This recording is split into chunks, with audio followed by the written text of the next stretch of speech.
मैं मोहम्मद मुमताज आली north east agro poultry farmer পৰা আপোনালোকক দেখাব আনিছো আজি নিজেৰে হাতেৰে তৈৰি কৰা কেনেকুৱা হোম ইনকুবেটৰ বনাব লাগে। এই মোৰ নিজেৰ হাতেৰে তৈৰি কৰা হোম ইনকুবেটৰ। মই ইয়াতে হিউমিডিটিৰ কাৰণে পানী আৰু হিউমিডিটি ফগাৰটো লগাইছো মই, আৰু মোৰ হাতেৰে লৰোৱা ইনকুবেটৰ মই নিজে বনোৱা। এইটো হাতেৰে লৰাব লাগে, অটো কন্ট্ৰোলাৰ।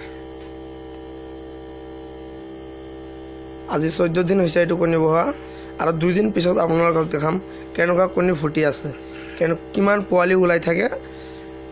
80% ৰিজাল্ট দিব, এইটো গ্যাৰান্টি আছে মোৰ। আৰু দুটা বনাই আছো, আপোনালোকক সেইটো দেখাম কেনেকুৱা বনাই মেচিন। নেক্সট ভিডিঅ'ত মই দেখাই দিম ইনকুবেটৰ হাতেৰে নিজে কেনেকুৱা তৈৰি কৰিব পাৰি। ইমিডিয়েটলি নিজৰ কাম নিজে কৰি আছে।